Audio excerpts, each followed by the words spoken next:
नमस्कार दोस्तों, आपके अपने YouTube channel Divya stock market में बहुत-बहुत दिल से स्वागत है। आज हम बात करेंगे कि मार्केट के अंदर काफ़ी वोलेटाइल हो रहा है, मार्केट के अंदर काफ़ी गिरावट देखने को मिल रहा है और साथ-साथ में मार्केट रिकवर भी कर रहा है। तो इसमें जानेंगे कि मार्केट के अंदर सबसे बड़ी समस्या क्या है? क्योंकि मार्केट के अंदर बहुत ही भयंकर गिरावट आ रही है और उसमें सबसे बड़ी प्रॉब्लम है अदानी।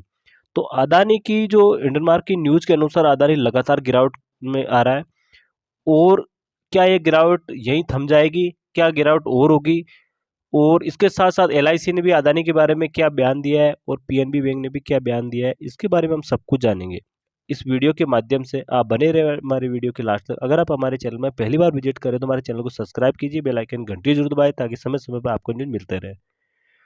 तो इस वीडियो के माध्यम से हम जानेंगे कि एलआईसी ने क्या बयान दिया, पीएनबी ने क्या बयान दिया। सबसे पहले हम देखते हैं कि आज का मार्केट।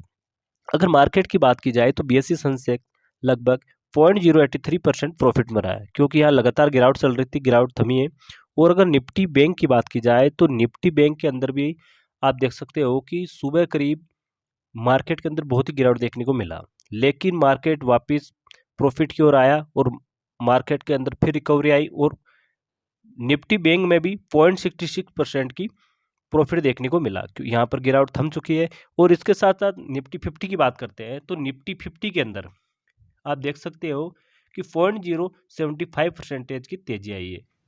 तो यहाँ पर देख सकते हैं आप निफ्टी बैंक के अंदर भी पॉजिटिव, निफ्टी ऑटो के अंदर भी पॉजिटिव, थोड़ा बहुत यहाँ पर निफ्टी फाइन सर्विस के अंदर थोड़ा नेगेटिव देखने को मिला। और इसके साथ साथ अगर हम निफ्टी पीएसयू बैंक की बात की जाए तो इसके अंदर भी बहुत ही गिरावट देखने को मिल रही थी। लगातार 2 दिन से भयंकर गिरावट देखने को मिल रहा है, लेकिन आज की डेट में अगर देखा जाए तो सबसे ज़्यादा प्रॉफिट में निफ्टी पीएसयू बैंक, यहाँ पर भी 3.12% की तेजी है। अगर हम बात करते हैं एसएससी की तो एसएससी को आप देख सकते हो कि एसएससी भी लगभग, अगर बीएससी की बात की जाए तो बीएससी पर 3.71% की तेजी मिली है और अगर एनएससी पे 3.56% की तेजी मिली है। तो अदानी का मतलब स्टॉक भी भागने लग गए अब। और अगर अदानी एंटरप्राइज की बात की जाए तो यहाँ पर भी 2.38% की तेजी मिली है। और अगर हम बात करते हैं अदानी ग्रीन तो इस पर भी 2.96% की तेजी मिली है। तो अदानी पोर्ट की बात करते हैं, यहाँ पर भी 2.87% की तेजी मिली है। तो अदानी के स्टॉक भी कुछ भागने लग गए वापस। और अगर अदानी पावर की बात करते हैं तो यहाँ पर थोड़ा लॉस मिला है 4.99% का। और अगर बात करते हैं अदानी टोटल गैस की तो यहाँ पर लोअर सर्किट देखने को मिला, 10% का लॉस देखने को मिला। तो यहाँ पर बहुत ही ज़्यादा गिरावट है, यहाँ पर अभी भी गिरावट नहीं थम रही है। और अगर अदानी ट्रांसमिशन की बात की जाए तो यहाँ पर भी 2.8% का प्रॉफिट देखने को मिल रहा है। और अदानी विलमार में भी गिरावट हो रही है। अदानी विलमार की बात की जाए तो यहाँ पर 5% की गिरावट देखने को मिल रहा है। तो लगभग अगर देखा जाए तो अदानी के स्टॉक वापस पटरी पे आ रहे हैं। सिर्फ Adani power, Adani total gas और अदानी विलमार, ये स्टॉक अभी भी नेगेटिव चल रहे हैं। अब हम देखते हैं कि अदानी के स्टॉक में आपको क्या करना चाहिए। अगर अंबुजा सीमेंट की बात करते हैं तो अंबुजा सीमेंट भी प्रॉफिट में है। अगर आप देख सकते हो कि 4.07% की तेजी देखने को मिला है। तो अदानी के स्टॉक में भी लगातार तेजी देखने को मिल रहा है। लग रहा है कि अदानी के स्टॉक भी धीरे धीरे पटरी पे आ रहे हैं। अब हम न्यूज़ की बात करते हैं। अदानी ग्रुप ने हिंडलमार्क की जो रिपोर्ट दी थी उसमें अदानी ग्रुप ने कहा है कि रिपोर्ट में भारत पर हमला हुआ है, आरोप झूठे हैं। हिंडनबर्ग का जवाब राष्ट्रवाद की आड़ में धोखाधड़ी न छिपाए, ये अदानी ग्रुप ने कहा है। और अदानी ग्रुप ने हिंडलमार्क को रिपोर्ट में 4 जवाब दिए। उनमें से पहला दिया कि रिपोर्ट भारत के विकास और उम्मीद पर हमला है। अदानी समूह ने जवाब में लिखा है कि ये रिपोर्ट किसी खास कंपनी पर किया गया बेबुनियाद हमला नहीं है, बल्कि ये भारत पर किया गया सुनियोजित हमला है। ये भारत संस्थान की आज़ादी, अखंडता और गुणवत्ता पर किया गया हमला है। ये भारत के विकास की कहानी और उम्मीदों पर हमला है। ये अदानी ग्रुप ने कहा है। और साथ-साथ में अदानी ग्रुप ने ये भी कहा है कि आधे-अधूरे तथ्यों के आधार पर रिपोर्ट समूह ने कहा है कि ये रिपोर्ट गलत जानकारी और आधे-अधूरे तथ्यों को मिलाकर तैयार की गई है। इसमें लिखे गए आरोप बुनियादी हैं। बदनाम करने के लिए मंशा में लगाए गए इस रिपोर्ट का सिर्फ एक ही उद्देश्य है कि झूठे आरोप लगाकर सिक्योरिटी के मार्केट में जगह बनाना, जिसके चलते अनगिनत इन्वेस्टमेंट को नुकसान हो और शॉर्ट सेलर हिंडनबर्ग बड़ा आर्थिक फायदा उठा सके। तो इसमें भी अदानी ग्रुप ने रिपोर्ट दी और साथ-साथ में अदानी ग्रुप ने ये भी कहा कि अदानी ग्रुप ने हिंडनबर्ग ने ये रिपोर्ट लोगों की भलाई के लिए नहीं, बल्कि अपने स्वार्थ के लिए जारी की है। इसे जारी करने में हिंडनबर्ग ने securities and foreign exchange law का भी उल्लंघन किया है। ना तो ये रिपोर्ट स्वतंत्र है, ना निष्पक्ष है और ना ही सही तरह से रिसर्च करके तैयार की हुई है। तो अदानी ग्रुप ने हिंडनबर्ग को ये जवाब दिया और अदानी ग्रुप के जो रिस्पॉन्स में हिंडनबर्ग ने भी वापस जवाब दिया पलट के, क्योंकि धोखाधड़ी पर इस तरह जवाब या राष्ट्रवादी का पर्दा नहीं डाला जा सकता। अदानी ग्रुप हमारी रिपोर्ट को भारत पर सोचा समझा हमला बता रहा है। अदानी ग्रुप अपने और अपने चेयरमैन की बढ़ती हुई आय को भारत के विकास के साथ जोड़ने की कोशिश कर रहा है। हम इससे सहमत नहीं हैं, तो ये हिंडनबर्ग ने बताया। और साथ-साथ में अदानी ग्रुप की लेटेस्ट न्यूज़ ये भी है कि गौतम अदानी को बड़ी राहत बुरे फंसेंगे। शॉर्ट सेलर्स से भी बड़ा फैसला। तो यहाँ पर है कि सूत्रों के हवाले में ये खबर आ रही है कि सेबी पिछले कुछ सूत्रों से भारतीय बाजार हुई शॉर्ट सेलिंग की जांच कर सकता है। बाजार को गिराने में शॉर्ट सेलर की भूमिका का पता लगेगा। हिंडनबर्ग ने कहा है कि वह अदानी के शेयर में शॉर्ट सेल पर है। यूनियन बजट वित्त मंत्री निर्मला सीतारमण 1 फरवरी को केंद्रीय बजट पेश करेगी। एक्सपर्ट्स को उम्मीद है कि ये एक संतुलित बजट होगा। नीतिगत ऐलान के चलते कई सेक्टर के स्टॉक की चाल तय होगी। अगले साल होने वाले आम चुनाव से पहले मौजूदा सरकार ये आखिरी पूर्ण बजट होगा। इसलिए फंड सब्सिडी, अप्लाइमेंट गारंटी और रूल्स एलोकेशन के लिए सरकार बजट में बड़ा ऐलान कर सकती है। और इसके साथ साथ 31 जनवरी 1 फरवरी को होने वाली, जो कि आज का यूएस फेड की एफओएमसी की बैठक होने वाली है। मीटिंग के नतीजे मार्केट के लिए काफ़ी अहम होंगे। फेड अधिकारियों का सख्त रवैया, महंगाई के चलते फेड रेट में 25 बेसिस पॉइंट की एक और बढ़ोतरी की उम्मीद है। इस वजह से दर फरवरी 4.50 से बढ़कर 4.75% की रेंज में आ सकती है। इसके अलावा निवेशकों की नज़र बैंक ऑफ इंग्लैंड के ब्याज दर से जुड़े फैसला पर भी रहेगी। अदानी ग्रुप की कंपनी की वैल्यूएशन 65 अरब डॉलर हुई है, कम भारी पड़ रहा है। और इसके साथ हिंडनबर्ग से विवाद, अमेरिका शॉर्ट सेलर से विवाद के बाद आई गिरावट के चलते अभी तक अदानी ग्रुप के शेयर में वैल्यूएशन लगभग 65 अरब डॉलर कम हो गई है। Adani transmission, Adani total gas, Adani green energy, Adani power और अदानी विलमार्क में सोमवार को 5% से 20% के बीच गिरावट दर्ज की गई है। ये सप्ताह अदानी एंटरप्राइज के लिए खास अहम हो सकता है। और इसके साथ साथ ये भी न्यूज़ निकल के आएगी, स्टॉक एक्सचेंज में जो मिले डेटा के मुताबिक सोमवार को अदानी ने 14 लाख शेयर यानी सिर्फ 3% बड़ी मील, ये ऑफर 4.55 करोड़ शेयर का है। डील मंगलवार को बंद हो जाएगी।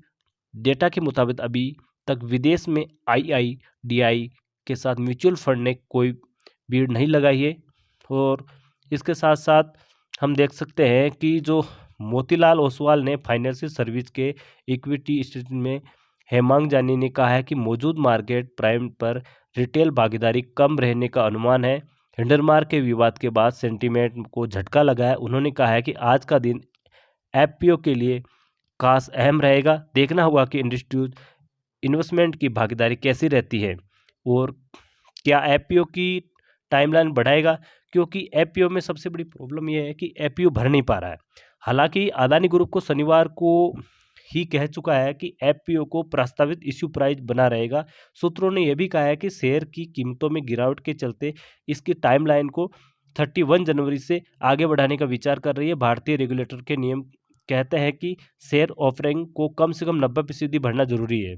तो कोई भी एफपीओ होता है उसके अंदर 90% भरना जरूरी होता है। लेकिन यहाँ पर अभी न्यूज़ खराब होने के कारण कोई इन्वेस्टमेंट कम नहीं कर रहा है। इस कारण हो सकता है कि क्योंकि आज लास्ट डेट थी, तो आज के दिन अगर एफपीओ नहीं भरा तो डेट भी बढ़ाई जा सकती है, नहीं तो वापस जिनके पैसे लगे उनको वापस पैसे लौटाने होंगे। तो अब क्या है कि सबसे बड़ी राहत भरी खबर अदानी को ये आई है कि अबू धाबी की फर्म आईएससी ने सोमवार को अदानी के 20,000 करोड़ रुपए के एफपीओ में 3,261 करोड़ रुपए निवेश करने की घोषणा की है। आईएससी अपनी सहायक company green transmission investment holding RSC limited के जरिए ये निवेश करेगी। अदानी ग्रुप में हमारी दिलचस्पी अदानी एंटरप्राइज लिमिटेड मूल सिद्धांतों पर हमारे विश्वास को प्रेरित है। उन्होंने अबू धाबी ने यह भी बताया कि अदानी के विश्वास पे हम करते हैं कि अदानी, सबसे बड़ी बात है कि अदानी के अंदर जो भी इन्वेस्टमेंट किया जाता है वो पूरा विश्वास है, इसलिए इन्होंने अबू धाबी ने 3,231 करोड़ का यहाँ पर निवेश करने जा रही है। और इसके साथ साथ अदानी ग्रुप बोला कि ये साजिश जलियांवाला बाग जैसी है। अदानी ग्रुप ने कहा कि बिना किसी विश्वसनीय के हजारों मील दूर बैठी एक संस्था ने हमारे निवेशकों को गुमराह करने की साजिश रची है। ये जलियांवाला बाग जैसी साजिश है। ये एक तरह से भारत पर हमला है और भारत के विकास को रोकने की कोशिश है, ये अदानी ग्रुप ने बोला है। और एलआईसी ने क्या रिपोर्ट दिया है कि एलआईसी ने ये रिपोर्ट दिया है कि हमारा सिर्फ 0.98% अदानी ग्रुप के अंदर लगा है। और एलआईसी ने यह भी कहा है कि अदानी ग्रुप में हमने 30,127 करोड़ रुपए निवेश किए थे, जो कि अभी 56,142 करोड़ रुपए हो गए हैं। ये रकम हमारे कुल निवेशकों की सिर्फ 0.98% है, तो हमें पूरा निवेश नियम और तहत हुआ है। तो एलआईसी ने यह भी जारी किया है कि हमने कोई भी इन्वेस्टमेंट ज़्यादा नहीं किया है, नियम के अनुसार इन्वेस्टमेंट किया है। और हमारा जो इन्वेस्टमेंट है जो लगभग दुगना है अभी भी, तो एलआईसी को कोई खतरा नहीं है। और इसके साथ साथ पीएनबी बैंक ने भी ये जवाब दिया है कि सोमवार को कहा है कि हिंडनमार्क रिपोर्ट के बाद अदानी समूह पर वह करीब से नज़र बनाए हुई है। पीएनबी ने अदानी समूह को लगभग 7,000 करोड़ रुपए की कर्ज दिया है। सार्वजनिक क्षेत्र में बैंक ने अदानी समूह को कंपनी का लगभग 7,000 करोड़ का कर्जा दिया है, जिससे 2,500 करोड़ हवाई अड्डा व्यापार संबंधित है। नेशनल बैंक प्रबंध कह रहा है कि उन्होंने कुल मिला के ये कहा है कि ये कर्जा दिया है, ये कोई ज़्यादा नहीं है। और पीएनबी ने यह भी बताया है कि हम अदानी ग्रुप पर नज़र बनाए हुए हैं। अगर हम हिंडनमार्क की रिपोर्ट देखें तो हिंडनमार्क ने 2016 के अंदर आरटी, जो लीगल अमेरिका की कंपनी है, उस पर भी ऐसे दाव लगाया था और उन पर भी ऐसे लगा के उसको बर्बाद कर दिया। और उसके बाद 2017 के अंदर पेसिंग गोल्ड पर लगाया, उसको भी बर्बाद कर दिया, ये भी अमेरिका की कंपनी थी। फिर एक 2017 के अंदर आपको हेल्थ पर लगाया, इसको भी बर्बाद कर दिया। 2017 में फिर रॉयल ब्लॉकचेन पर भी हिंडनबर्ग ने इसके बारे में भी टिप्पणी की, उसको भी बर्बाद कर दिया। और 2018 में जो अप्रिया कंपनी है कनाडा की, उसको भी बर्बाद कर दिया। 2019 के अंदर इस पर भी ब्लेम लगाया और ये बिलियो एनर्जी कंपनी थी अमेरिका, इसको भी बर्बाद कर दिया। 2020 के अंदर एचएस फूड्स पर भी लगाया था, उसको भी बर्बाद कर दिया। 2020 में जब निकोला है जो अमेरिका की कंपनी, इस पर भी ये लगाया था, इसको भी बर्बाद कर दिया। फिर 2022 के अंदर ट्विटर पर लगाया था, इसको भी बर्बाद कर दिया। अब ये अदानी ग्रुप पर लगा रहा है, तो अब क्या होने वाला है इसके बारे में हम देखते हैं। और अभी मेरे हिसाब से स्टॉक को सेटल होने दे, क्योंकि अभी मार्केट की क्या रहेगी अभी पूरी तरीके से खबर भी निकल के नहीं आ रही है। तो आप कुछ दिन इंतज़ार करें और हो सकता है कि मार्केट वापस पटरी पे आ जाएगा। ओके दोस्तों, कोई भी इन्वेस्टमेंट करने से पहले अपने एडवाइज़र से सलाह लेकर इन्वेस्टमेंट करें। हम सिर्फ ये वीडियो एजुकेशन पर्पज़ से बनाते हैं। ओके दोस्तों, फिर मिलेंगे अगली वीडियो।